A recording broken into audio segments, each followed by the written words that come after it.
Nous sommes le 29 septembre 2024. Aujourd'hui, mon tirage portera sur le rappeur Puff Daddy, le rappeur américain, qui passe en ce moment en justice suite à multitude de plaintes en rapport avec des agressions sexuelles, du chantage, de la torture, de la maltraitance, de la manipulation, ainsi que de viol.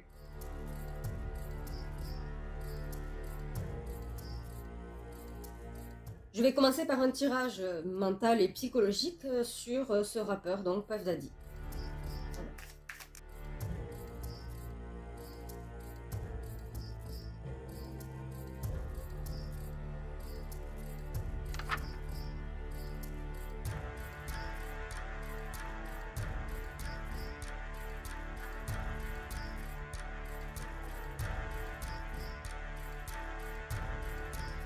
Alors de ce que je peux en tirer au niveau personnalité actuelle de Puff Daddy, c'est que niveau émotionnel, faut oublier, c'est quelqu'un qui semble vide, comme apathique, limite psychopathe. Il n'a vraiment, y a pas de, y a pas d'émotion quoi. Il ne présente pas d'empathie quoi. C'est quelque chose de fou. Par contre, du coup, il a tendance à véhiculer aussi cette propre émotion autour de lui. Ne rien prendre à cœur, complètement apathique, faire les choses sans gêne, sans aucune euh, humilité ni même recul, quoi. D'un autre côté, c'est quelqu'un qui s'y connaît très très bien en contrat, mais alors vraiment très très bien sur le bout des doigts, et il aime à faire signer beaucoup de contrats justement parce qu'il s'y connaît et il sait que juridiquement c'est reconnu.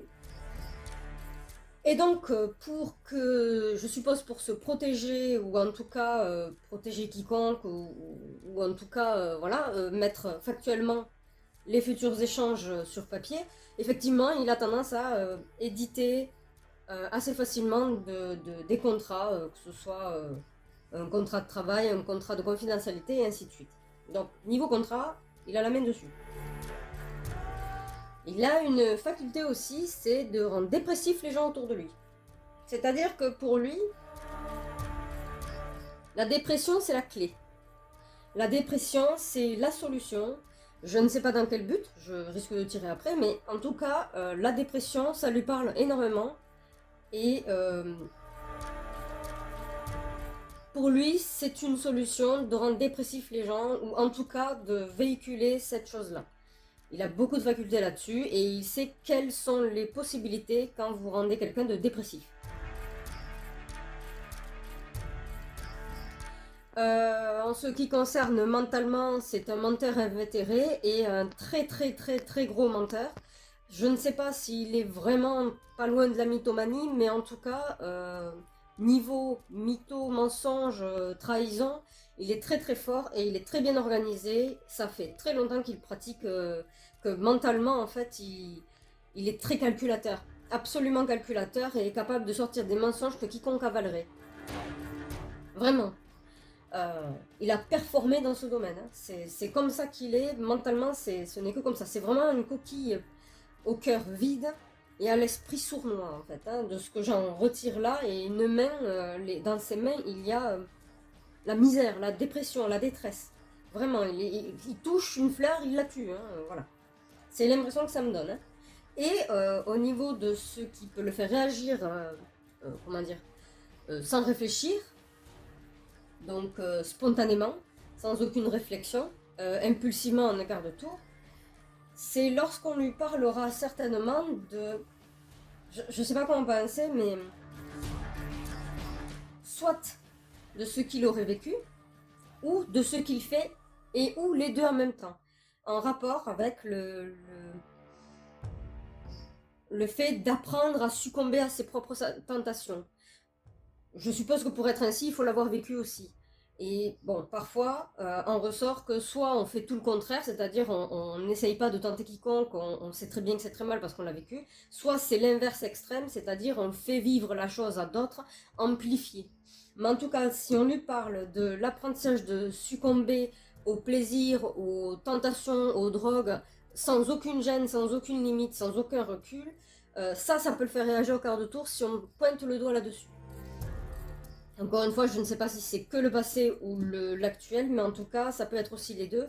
Mais c'est quelque chose qui le fait énormément réagir.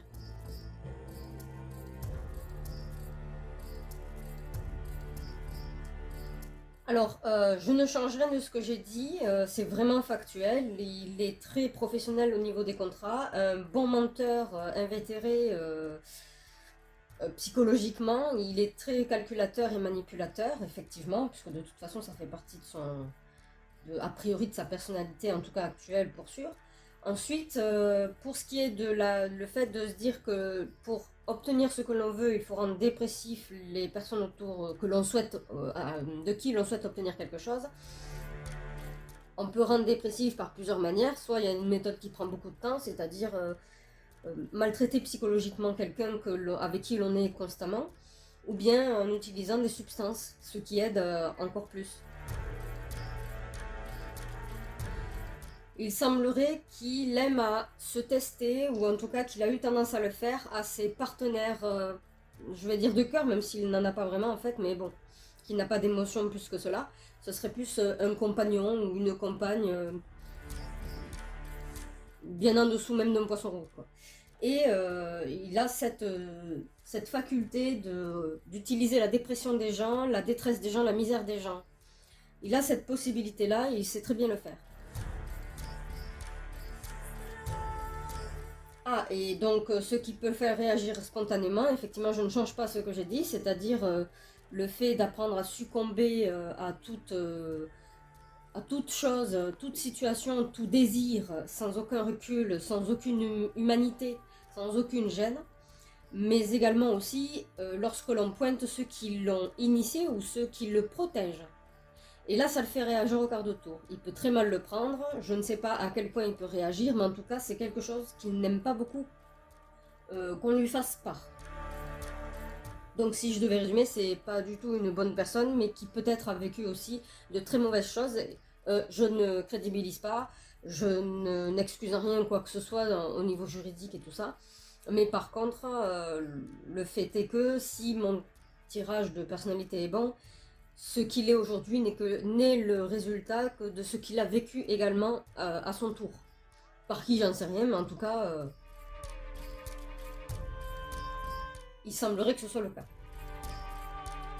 Alors, que peux-tu me dire Que peux-tu me dire sur le sujet des procès contre Puff Daddy vis-à-vis de ses agressions, de ses tortures et manipulations? Que peux-tu me dire?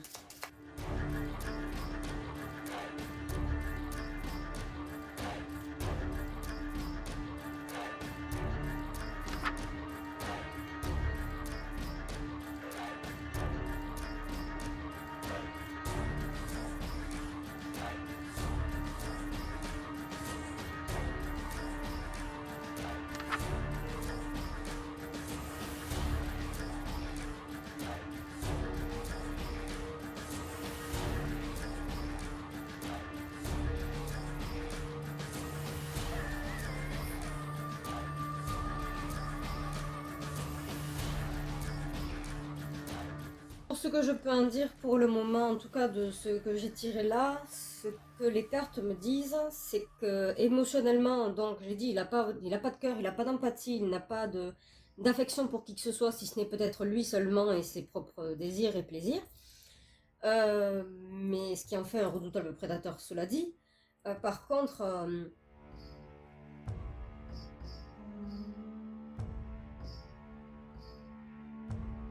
c'est assez bizarre parce que c'est comme s'il avait déjà essayé d'éprouver des émotions, d'éprouver de l'empathie.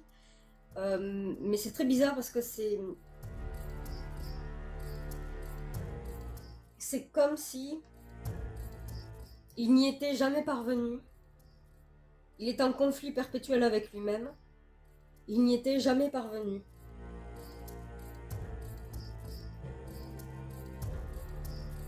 Il n'y était jamais parvenu et il est en conflit, quoi.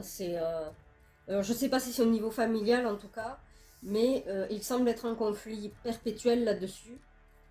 Et donc il se défoule sur ces substances, sur peut-être quiconque, mais en tout cas Il a tout le temps besoin d'un défouloir parce qu'il ne sait jamais, il n'a jamais pu réparer les raisons de son comportement, qui peuvent, je répète, venir de l'enfance ou autre, ou d'abus de substances, j'en sais rien, mais en tout cas, il y a quelque chose qu'il a vécu, et il a déjà essayé de se battre contre ça, contre cette façon d'être aujourd'hui, qui est inhumaine, on va dire, mais il n'y est jamais parvenu. Il est comme bloqué, il n'y est jamais parvenu. Par contre, effectivement, il est au courant de certaines choses. Il avait déjà quelques dossiers, quelques noms, quelques informations. Je ne sais pas comment elle lui parvenait, mais a priori, il avait des informations sur des personnes qui présentaient des difficultés, des carences affectives, le besoin d'attention, de renommée. Voilà. Et donc, lui était au courant de certaines personnes, et c'est justement ces personnes-là dont il s'approchait en promettant monts et merveilles, en promettant qu'ils ne manqueraient de rien, qu'ils obtiendraient tout ce qu'ils veulent grâce à lui en passant par lui. Mais sauf que c'était assez obscur, et en l'occurrence, il semblerait également qu'il aime bien, en qualité de future façon de parler élève, ou futur initié, la jeunesse. C'est la jeunesse qui présente des carences, certainement au niveau familial, comme les parents qui n'en ont que faire ou qui ne s'en préoccupent pas. Peut-être parce que quand on a un certain niveau de statut social, on ne s'attarde pas plus sur les enfants, ça fait partie des choses à faire, réussite terminée, on n'en parle plus, on voit plus du business à faire qu'autre chose. Et donc finir par délaisser le besoin même de l'enfant ou de l'adolescent. Et lui, a priori, est au courant connaît certaines personnes, donc certaines jeunesses, euh, en détresse, dans une détresse profonde, que ce soit psychologique ou matérielle, ou les deux en même temps. Et il les approche lorsqu'il est bien au courant, il choisit et les approche en leur promettant l'or du monde. Voilà. Ensuite, il semblerait que effectivement le gouvernement intérieur, ou en tout cas certains services secrets peut-être, étaient déjà au courant de ses actions depuis très longtemps de toute manière, mais n'ont pas tenu compte de ça parce que ce que faisait Baghdadi en échange, il semblerait que ce soit de la délation, un peu comme un indique de flic.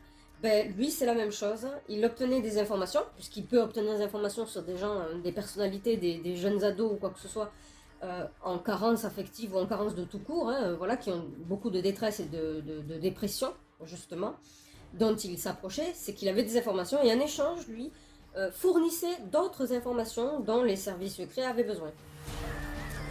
Il me semble que c'est ce que je suis en train de lire. Les ragots, les entendus, peut-être qu'il a eu fait des soirées avec certaines personnes dont il pouvait divulguer des informations précieuses pour les services secrets, euh, précieuses et privées, quoi, qui pouvaient peut-être mettre en porte-à-faux les personnes concernées. En tout cas, il semblerait qu'il ait eu un rôle d'indique. En soi,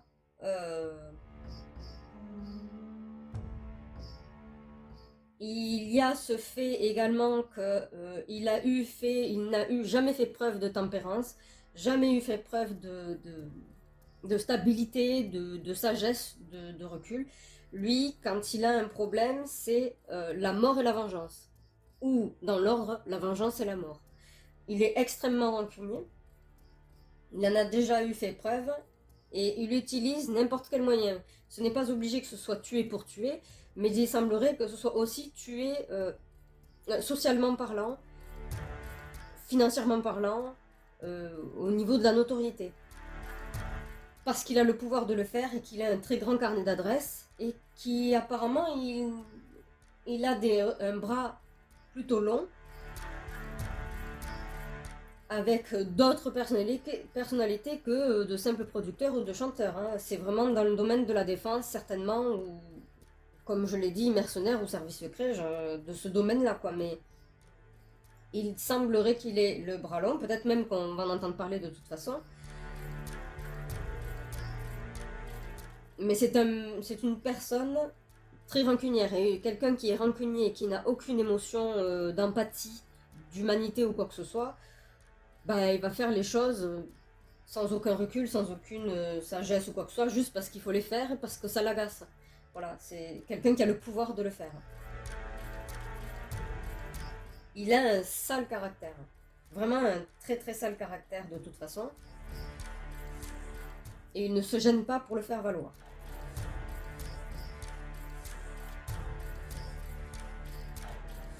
Et il est certainement possible que l'on apprenne qu'il joue sur l'espoir de certaines familles en les trompant, en leur mentant, sur certaines familles en leur disant, par exemple, si une famille se retrouve avec un enfant ou un ado ou un jeune adulte en difficulté, quelle que soit la difficulté, comme je l'ai dit, qui peuvent être affectives, dans ces cas-là, ça devient une sorte de cancre. Et Pavladi, étant au courant de certaines choses, peut approcher ces familles-là, donc ses parents, leur promettant qu'il va les remettre sur le droit chemin en leur donnant un objectif, peut-être le domaine de la musique, peut-être le domaine de la sécurité, je sais pas, mais n'importe quel domaine de toute façon louable, on va dire ça comme ça, en sous-entendant qu'en fait c'est grâce à ça que leur jeune adulte ou ado ou enfant se comportera mieux et ne deviendra plus un cancre. De ce fait, en faisant cela, en sachant le tirage que j'ai fait tout à l'heure, il aime les contrats, hein, il aime beaucoup beaucoup les contrats, il est possible qu'on l'on apprenne comme quoi il y a des familles qui ont été trahies, qui ont cru en ce qu'ils disaient, qui ont signé un papier délaissant la responsabilité de leur propre progéniture à Puff Daddy. Tout ceci avec beaucoup de naïveté quand même, hein, ou de, je sais pas moi, d'irresponsabilité ou je sais pas quoi, d'inconscience, euh, en laissant le droit d'être le tuteur de ses enfants, de ses ados, ou d'être leur accompagnateur H24 tout le temps. Mais il s'avère que c'était un mensonge. Cela dit, ça ne les a pas empêchés à accepter de refourguer leur progéniture à un monsieur certes célèbre, mais la célébrité ne fait pas tout. Ça ne rend pas pour autant bienveillant. Je ne sais pas s'il va partager les noms en question de ceux qui l'ont protégé et à qui il rend des services, mais il est possible qu'on en entende beaucoup parler de toute manière. Parce que je répète, c'est une sorte d'indique des services secrets. Vraiment. Hein. Ou d'un secteur secret de la défense, voilà, qui ont besoin de ses propres services à lui. Et qui le protègent en échange, en sachant que ça fait très longtemps, en fait, qu'ils savent très bien ce qu'il fait, a priori, de la manière dont il est, son comportement et tout ça. Ils le savaient très bien déjà depuis très longtemps, sauf que, ben, on s'en fout, on obtient les informations qu'on veut de toute manière. Et il est possible que ce temps-là ait révolu, on n'a plus besoin de lui. Donc on l'affiche. Et on le met au pilori.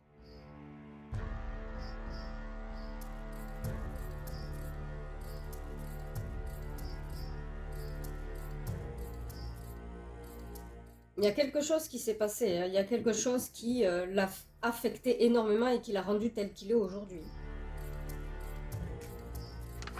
Voilà, c'est la jeunesse et les secrets, il n'y a pas de souci. Promesse d'abondance et compagnie, ça se sera prouvé, il n'y a pas de souci.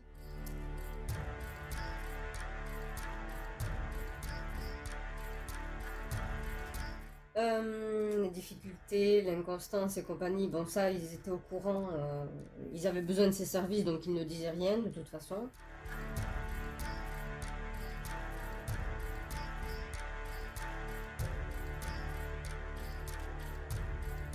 C'est quelqu'un qui aime beaucoup répondre a priori à sa vengeance, à ses vengeances, qui a beaucoup d'ego, c'est quelqu'un qui a énormément d'ego.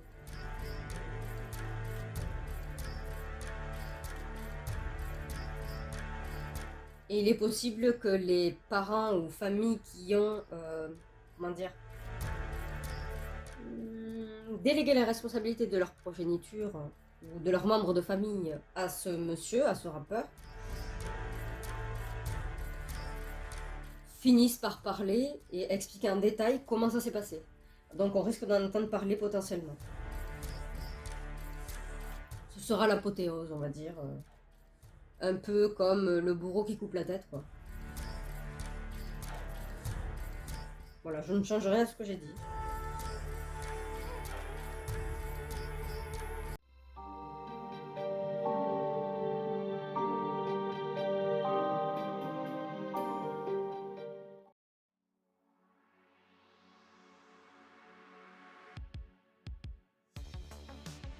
Puff Daddy semble assez dépourvu d'émotions, à la limite de l'apathie, et a tendance à véhiculer cet état à ceux qui sont proches de lui, d'autant plus qu'il estime que la dépression est la clé pour obtenir tout ce que l'on souhaite de quiconque, quelle que soit cette personne, proche, amicale, lambda, collègue, etc. Il a acquis énormément de compétences en mensonges crédibles et convaincants, ainsi que dans l'édition de contrats afin de le protéger de toute responsabilité, quelles qu'en soient les actions à suivre. C'est une personne très calculatrice, sournoise au cœur vide. Ceci dit, il semble être à fleur de peau lorsqu'on lui évoque son passé, où il apparaît avoir eu subi la même chose qu'il fait subir à d'autres à son tour aujourd'hui. C'est-à-dire devenir opportuniste sans humanité, ni morale, ni limite, user de tout sans aucune condition jusqu'à l'excès, quel qu'en soit l'âge, la substance ou la situation. Ne faire aucune différence entre un objet inanimé et un être vivant, quelles qu'en soient les conséquences fatales. Ce qui fait de Didi un être qui veut paraître puissant, mais est faible et piégé par ses propres pulsions incontrôlables qui le dirigent. Il apparaît que Puff Daddy avait déjà essayé d'éprouver de l'émotion, de l'empathie, de la morale, de la compassion, mais en vain.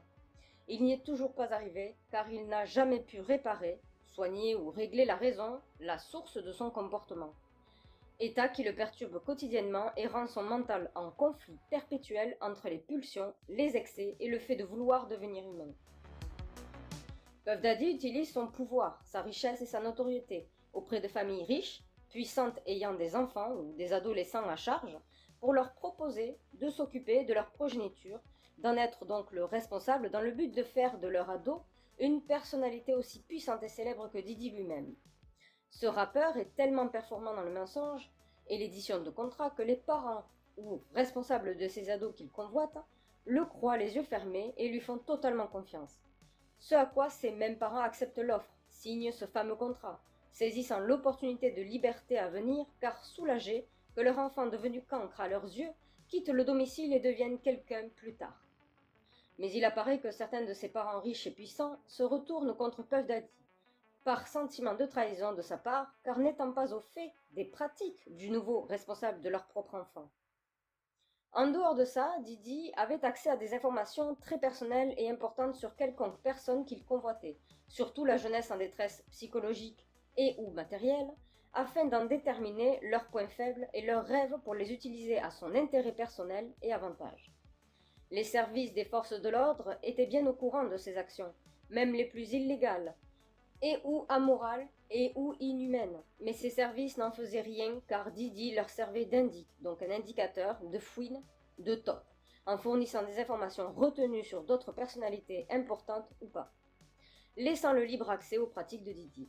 D'autant que Puff Daddy, étant une personne sans limite, sans gêne, sans morale, est quelqu'un de très rancunier et donc règle ses conflits par la vengeance, en tuant physiquement et ou socialement son adversaire, son ennemi. Il sait qu'il en a le pouvoir. Cette pratique de vengeance, il l'a déjà exécutée plus d'une fois dans sa vie, sans aucun souci, sans être inquiété.